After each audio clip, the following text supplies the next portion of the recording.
Allez, bonjour à toutes et à tous, très heureux de vous retrouver. Il est grand temps de faire un point sur Solana.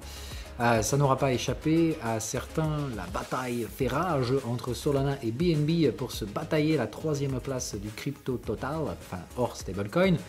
Sauf que c'est déjà le cas en soi si on regarde niveau fully diluted market cap. C'est-à-dire que demain soir, on pourrait avoir la première clôture hebdomadaire déjà de Solana en ATH en termes de market cap, surpassant les niveaux de 2021. Voilà ce qui m'invite à choisir ce timing pour m'exprimer publiquement sur Solana. On va essayer de prendre un point de vue objectif, même si relativement critique, et je l'assume directement pour m'excuser. Si vous êtes un fan de Solana, ça ne va pas vous plaire, parce que évidemment, donc, certaines choses sur Solana sont très très intéressantes, et ne me faites pas dire ce que je n'ai pas dit. Mais ici, la vidéo va être clairement orientée à charge dans le seul et unique but de ramener un petit peu de contraste dans l'océan de blanc que je vois en ce moment sur les commentaires sur ce projet. Donc, comme d'hab, beaucoup de gens ne font pas du tout leur due diligence et leur recherche correctement. Et c'est ce que je vais donc essayer de présenter ici, l'ayant fait moi-même pour mes propres investissements. Je vous partage certaines de mes conclusions beaucoup plus contrastées que ce que je vois circuler sur Internet. Donc, pas pour dire « attention, fuyez, pauvre fou, c'est une arnaque », mais juste pour dire « quand même, on nous l'a déjà fait en 2021 et ça sent un peu le même territoire aujourd'hui ». Donc on fait attention, le franchissement de cet ATH sur Solana, c'est ce qu'on va contextualiser ici. On va essayer donc, comme d'hab, de présenter la situation telle qu'elle est, d'argumenter le plus possible. Et évidemment, je jette tout de suite un pavé dans la mare. Donc je dis, ça va déplaire à certaines personnes, mais je vais essayer de référer à des arguments rationnels le plus possible. Si vous avez des contre-arguments rationnels également, je vous invite sans commune mesure à venir les présenter dans le Discord, qui est libre d'accès, où vous pourrez venir les présenter. Et je serai très heureux d'en discuter avec vous et d'en débattre. Donc encore une fois, je ne viens pas pour dire j'ai raison, vous avez tort, vous êtes bidon. Juste pour dire, je viens amener du contraste. Et si vous voyez que certains des éléments présentés sont faux, de même que je vais argumenter pour présenter que certains éléments que je vois aujourd'hui sont complètement bidons, si vous pensez vous-même que mes arguments sont bidons et que vous avez des arguments pour le prouver, venez le faire avec grand plaisir. Voilà.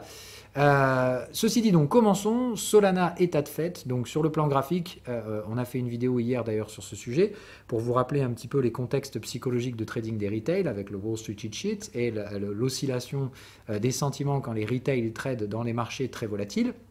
Bon, autant dire sur Solana, on est clairement les deux pieds dedans, donc full of retail, plein d'émotionnels, plein de narratifs débiles, etc. Et là, le but, ça va être de dire, d'un point de vue gestion du risque, qu'est-ce qu'il en est réellement de ce truc-là, si on regarde et qu'on ouvre sous le capot, est-ce qu'on est en train de nous faire une Nikola, c'est-à-dire c'est un super giga super truck, ça révolutionne tout, mais en fait, il n'y a pas de moteur, et on nous prend juste pour des teubés, ou est-ce qu'il y a quand même quelque chose? Voilà, on va essayer de mesurer le niveau réel des choses qui se passent dans ce truc-là face à la partie édulcorée qu'il y a par-dessus, qui est clairement là, et j'accélérerai dans ce sens-là. Donc, on l'a dit, déjà, retail speculation sur Solana, clairement, oui, tous les éléments sont là pour le montrer. Ça reste très difficile encore pour l'instant de savoir à quel stade de maturité des survalorisations psychologiques on s'en trouve.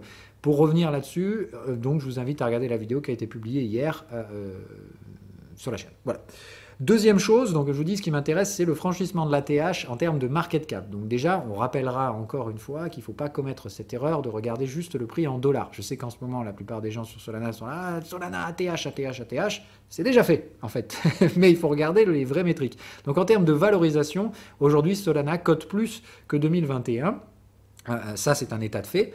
Donc, attention encore une fois à tous ces gens qui vous disent Solana ATH en termes de dollars, on s'en fout en fait. La vraie valeur du projet, elle est déjà en train de dépasser les niveaux de 2021. Un autre facteur important à regarder sur le graphique, c'est la surperformance relative par rapport au Crypto Total 3, donc le reste des altcoins, qui est vraiment sans commune mesure. Donc Solana surperforme très largement, même en façon relative. Ici, je vous mets même, on est sur deux axes qui ne sont pas liés, d'accord. Si je mettais les axes, ce serait encore pire. Mais bon, donc juste pour vous montrer, donc vous dire, Solana avait déjà surperformé sur le bull run de 2021 et surperforme d'ores et déjà dans ce que certains prévoient comme étant le début du suivant, mais on n'a encore rien qui le prouve. Donc on fait attention pour l'instant, donc tout le monde avance en avance, anticipation, réaliste ou non, on va essayer d'y répondre. Mais en tout cas, voilà, clair est de constater, Solana surperforme, et dès qu'on a une surperformance et de la volatilité, comme d'hab, tout le monde s'enfile un peu derrière pour essayer d'apporter des explications, parfois rationnelles, parfois pas du tout. D'accord ? Donc on va démonter certaines de ces arguments. Donc l'état de fait, c'est la première des choses, il faut qu'on revienne sur le niveau de valorisation en 2021. Qu'est-ce qui, à l'époque, a supporté un Solana à 80 milliards, et est-ce qu'aujourd'hui, on a quelque chose qui supporterait en tout cas le dépassement de ce niveau de valorisation tel qu'il était mis à l'époque. Donc, la première des choses, c'est de décortiquer donc, le contexte, c'est-à-dire de regarder où est-ce qu'on en est sur cette chaîne. Oula, alors, qu'est-ce qu'il me fait lui? Non, c'est pas ça que je veux, l'inverse. Voilà, pardon. Donc, si on regarde un petit peu la construction, la première des choses qu'on voit, c'est donc la construction de valeur. Vous avez la TVL en bleu, la market cap en vert ici. On voit que la corrélation TVL market cap sur le bull run de 2021 était pratiquement parfaite. On avait aussi le métrique fondamental ici du nombre de développeurs qui s'était considérablement amélioré.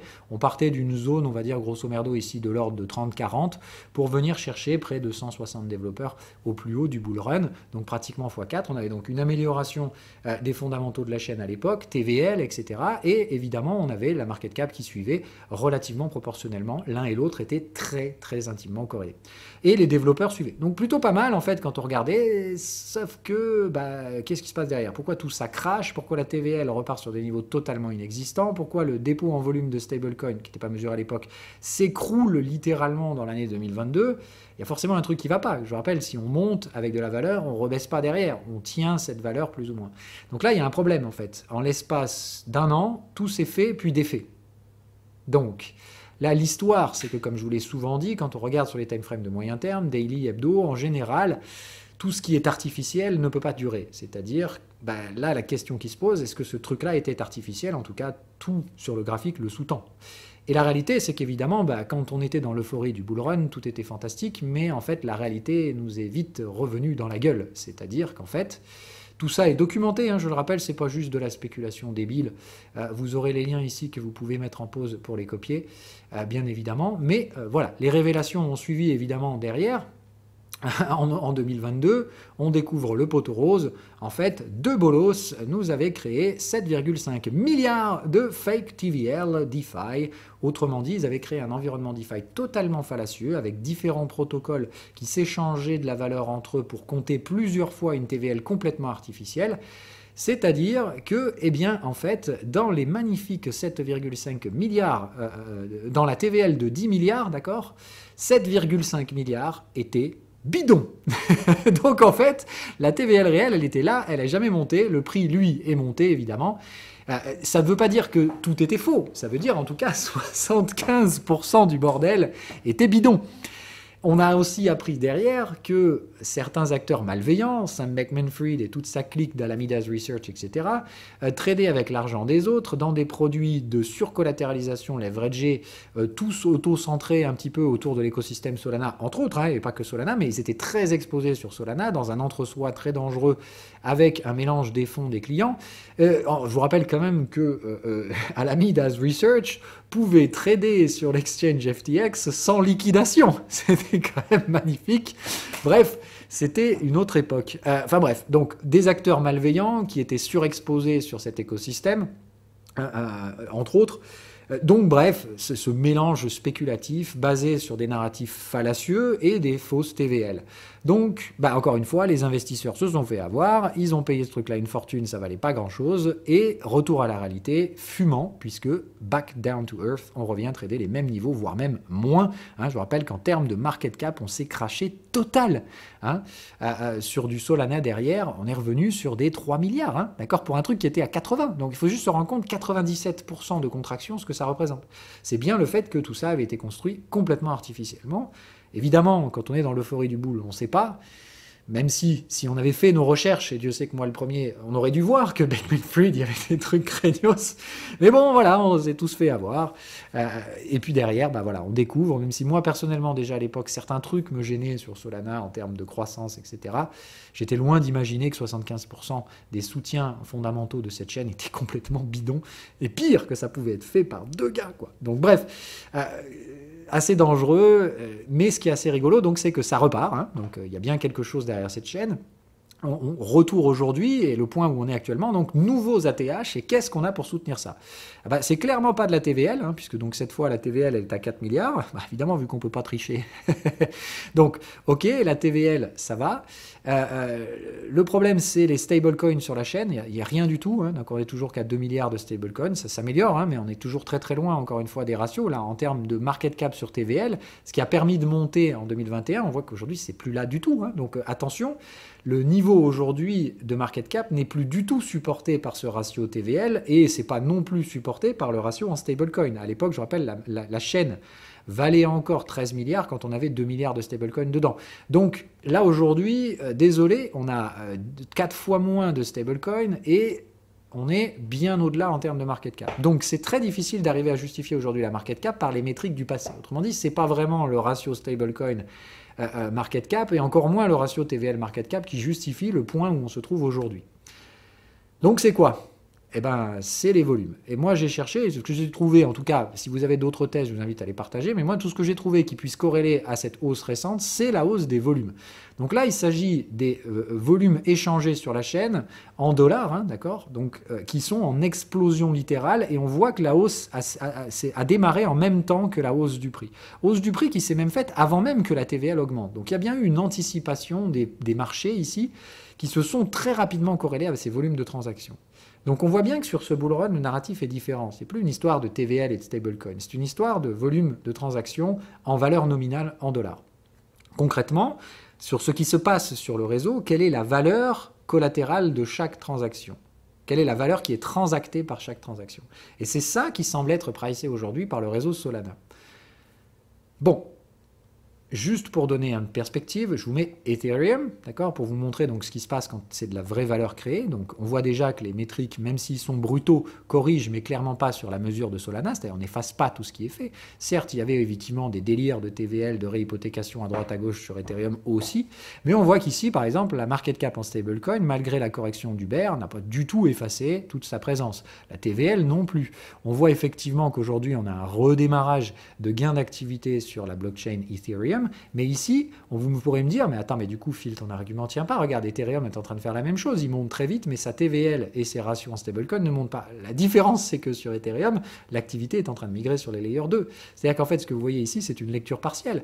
En fait, ce qui justifie aujourd'hui la hausse d'Ethereum et la non-suivi directe de sa TVL et de sa market cap stablecoin, c'est parce que cette activité est aujourd'hui largement migrée sur les couches de layer 2, qui, si on devait les additionner à ce qu'on a ici sur la couche principale, produirait bien plus en termes d'ATH. Donc la migration de l'activité sur les secondes couches sur Ethereum justifie la hausse d'Ethereum puisqu'il y a une verticalité. Encore une fois, les layers 2 payent des gaz en Ethereum. Donc ici, le fondamental est complètement linéaire et justifié. La hausse qu'on a sur l'Ethereum, elle est suivie par des fondamentaux. Ok ?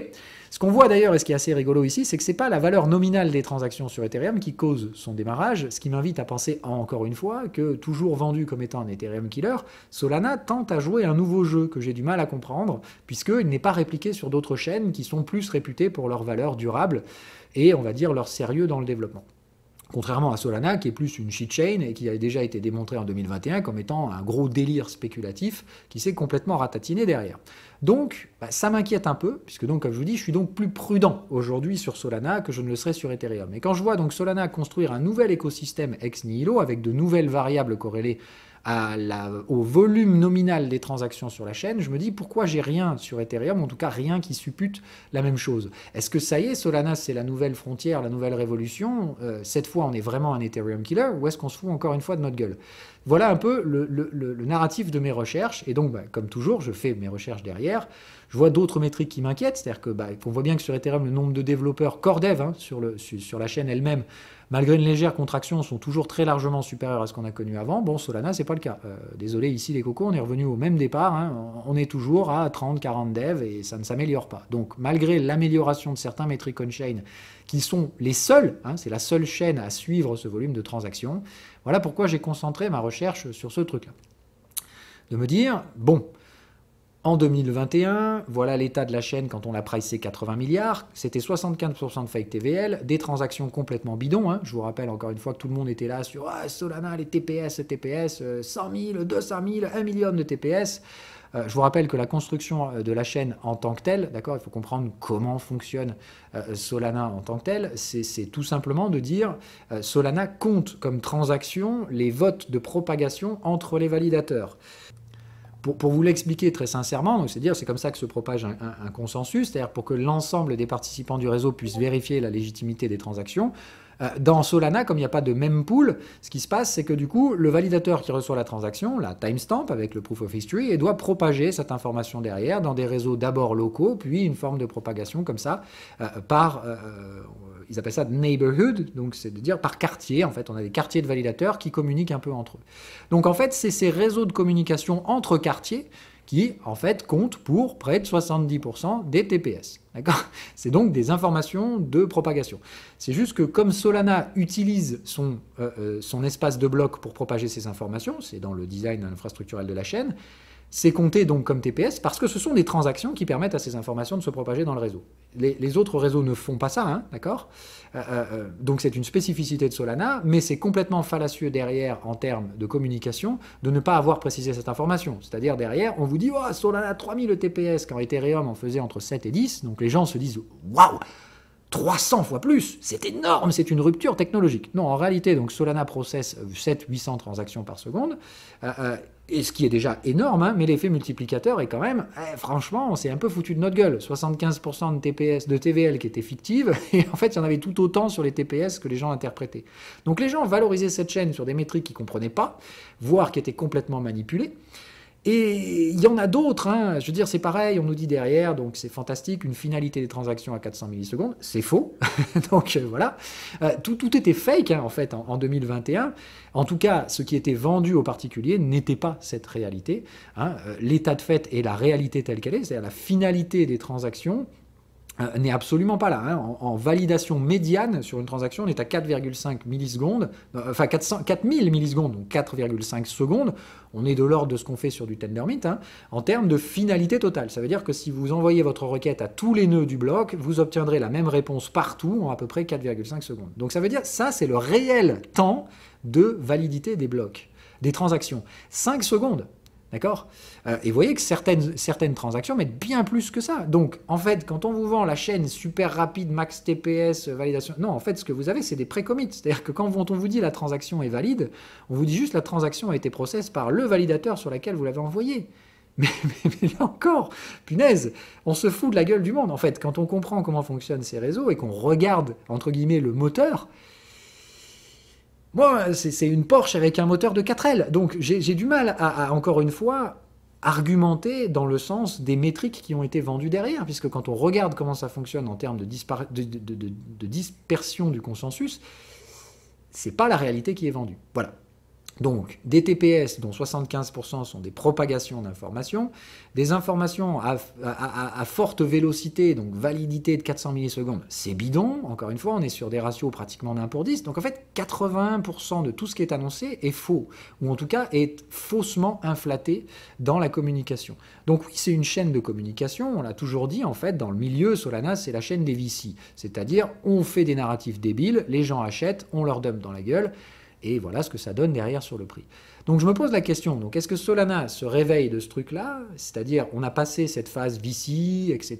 Et aujourd'hui on entre dans la vraie ère de croissance de Solana, basée sur ce nouveau métrique de, du coup, valeur collatérale des transactions, qui s'échangent sur le réseau, qui serait donc un nouveau cas d'utilité. Eh ben, nope. Voilà, donc en fait, si on décortique tout ça, donc là encore une fois, je ne vais pas aller très très loin, voilà une grande partie de l'activité qui se trouve aujourd'hui sur Solana, hein, très documentée quand vous cherchez vite fait sur Internet. Voilà, vous pouvez créer des petits sniper bots en Python en quelques minutes sur Solana, et autant vous dire que le nombre de ces bots sont juste absolument stratosphériquement hallucinants, puisque c'est eux qui réalisent une large partie quand même de l'activité sur ce truc. Un autre point qui m'a attiré l'attention très rapidement, c'est quand même, ça vient de Cointelegraph, hein, donc là on n'est pas sur le truc du coin, donc qui ont fait une recherche extensive, sources fournies, etc. Donc on est sur des plateformes d'analyse crypto réputées, d'accord ? qui, en tout cas, semble montrer qu'une large partie de ces volumes de transactions collatéraux sont complètement bidons, qu'il y a des highly suspicious transaction volumes en stablecoin qui laissent encore une fois à présumer ce même système de réhypothécation croisée qu'on a vu sur 2021 qui créait des fausses TVL. Là en fait on crée du faux volume de transactions à coup de grands allers-retours et d'arbitrage entre DEX. Bref, ce qu'on voit c'est que donc une large partie des transactions sur Solana sont en fait organisées sur les DEX, plus principalement Phoenix, qui a attiré l'attention de certains médias et data providers and social media influencers, tout est cité là-dedans à l'intérieur, sur des volumes suspicieux de transactions en USDC. Autrement dit, on est encore en train d'utiliser des vrais dollars, qu'on envoie back and forth 50 fois dans le même DEX ou entre deux DEX en termes de stratégie d'arbitrage avec ces fameux bots que vous voyez là, et c'est ce qui crée ce volume qui aujourd'hui crée l'engouement de Solana. Puisqu'on le voit bien, il y a bien une amélioration en termes de TVL, il y a bien une amélioration en termes de volume de stablecoin disponibles sur la chaîne, mais ce qu'on voit surtout, c'est qu'on est en train de les sur-leverager fois 3000 à coup de volume de transactions complètement bidons programmés par des robots. Et ben voilà la réalité. C'est assez gênant encore une fois parce que donc si on regarde l'activité de cette plateforme, on est encore en train de créer 80% de la valeur bidon qui attire des gens. Évidemment, comme d'hab, ceux qui font leurs recherches correctement voient vite que tout ça c'est encore la même chose que 2021, on repart comme avant. Ce qui m'inquiète personnellement, c'est qu'on est déjà en train de dépasser les niveaux de valorisation de 2021, qui étaient déjà à l'époque basés sur des raisonnements complètement fallacieux, et on recommence. Il semblerait qu'on n'ait pas compris la leçon. Donc, on fait très attention à Solana. Moi, la raison pour laquelle je ne suis plus investi sur ce projet, c'est parce que, franchement, pour moi, ça craint de recommencer version 2021. Et je ne veux pas, évidemment, ici influer votre propre jugement, puisqu'on n'est pas ici pour parler de trading, on est ici pour parler de valeur, d'accord ? Je dis bien, peu importe où ira le prix de Solana dans les semaines, mois qui viennent. Ce que je dis en revanche, c'est que si on est reparti comme 2021 à créer des faux narratifs basés sur du vent, et qu'évidemment, derrière, les retails s'enfilent comme des brutes, ben, c'est un peu le même schéma qu'avant. C'est fake it until you make it. C'est-à-dire, je crée de la valeur fictive, je crée de l'attraction fictive, mais comme les gens ne font pas leurs recherches dans la crypto, qu'ils ne regardent en soi que le momentum et le positionnement relatif en se disant que le marché fait son travail collectivement, la réalité est que si on a encore derrière des VC peut-être mal intentionnés qui ont la main mise sur cet écosystème, je vais tout de suite mettre un pied dans le plat pour faire référence à Jito et ce qui s'est passé il y a quelques semaines, qui est la pure révélation de ce qu'on vient de voir ici. C'est-à-dire qu'en fait, Jito, pour vous donner la petite histoire, avait introduit un truc en plus de son liquid staking, qui était une redistribution de protocole avec une forme de mempool, c'est-à-dire ce que n'a pas Solana. Ils ont créé une mempool comme sur Ethereum, qui était supposée arbitrer les positions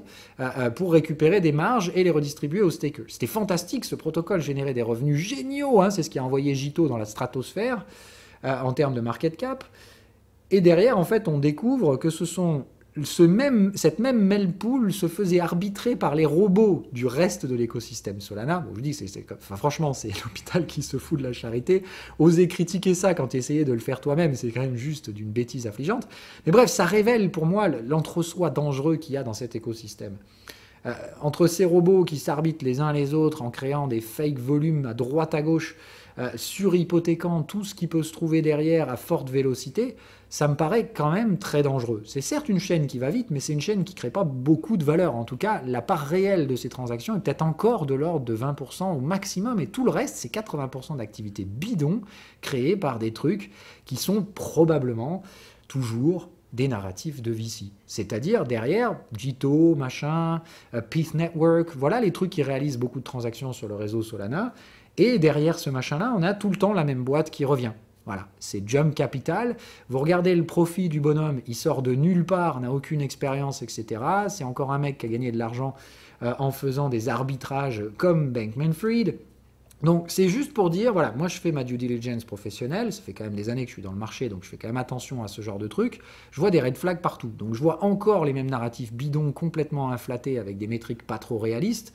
Je vois des teams VC très agressives avec des communications plus que borderline, mais des compétences techniques cette fois. Hein. Je vous rappelle, chez Jump Crypto, il y a quand même beaucoup de développeurs, donc je ne serais pas surpris encore une fois que tous ces robots viennent de chez eux. Donc je dis juste, moi j'ai un faisceau de présomption très inquiétant qui m'invite à être très protectionniste par rapport au niveau de valorisation atteint aujourd'hui. La raison pour laquelle je ne touche pas à cet écosystème, je ne l'achète pas, je ne le vends pas, et voilà, je dis juste, voilà les éléments que j'ai. Certains sont purement rationnels et indiscutables, puisqu'ils ne viennent pas de moi, d'accord, et les sources sont fiables. Certains éléments pour moi sont un peu plus spéculatifs sur la partie Jump Capital, où je donne juste ici mon tinfoil hat personnel pour dire quand même on n'apprend pas vraiment de nos ressources, mais j'ai l'impression qu'on recommence comme 2021.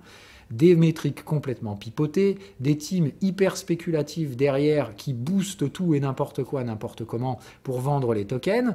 Et comme par hasard, ce sont les mêmes qui sont investisseurs VC dessus avec des lead positions sur certains. Bref, j'ai l'impression, comme toujours, que ça tourne dans un entre-soi qui a cette fâcheuse tendance à encore vendre des trucs complètement bidons. Voilà. Donc on fait attention, c'est ce que moi je pense de Solana. Je suis très curieux d'avoir les contre-arguments de ceux qui en auront très probablement. Je vous invite à non pas juste venir et cracher dessus, mais apporter des arguments rationnels de votre côté, qu'on puisse les confronter comme il se doit. Sur ce, je vous rappelle une dernière fois qu'il ne s'agit donc pas de conseils en investissement, vous faites ce que vous voulez de votre pognon. Moi je vous dis simplement que il y a bien une chose que j'ai compris en 15 ans de métier, enfin en 13 ans de métier, c'est que on peut monter, baisser autant qu'on veut, mais on revient toujours à la valeur sous maximum 2 à 3 ans. Voilà. Ça s'est vérifié évidemment en 2021, je parie que ça se revérifiera sur ce cycle-là. En attendant, n'oubliez pas que la différence entre l'investissement et le trading, c'est que l'investissement, le temps vous profite, le trading, vous devez timer vos investissements. Et c'est la composante principale de votre risk-reward ratio. Si vous êtes capable de timer correctement vos trades, tout ira bien. Si vous faites l'inverse, c'est-à-dire que vous vous retrouvez à acheter en haut et que vous craquez en bas, c'est ce qu'on sait par réalité font la plupart des gens. Voilà, faites attention. Un bon trade, si vous avez acheté du Solana pas cher pendant le bear, etc., et que vous avez de très gros profits aujourd'hui, n'oubliez pas qu'un bon trade, c'est un bon timing à l'entrée, mais aussi à la sortie. Et sur ces belles paroles, je vous laisse réfléchir. Bonne journée à toutes et à tous, et au plaisir de retrouver ceux qui veulent en discuter dans le Discord. Ciao, ciao!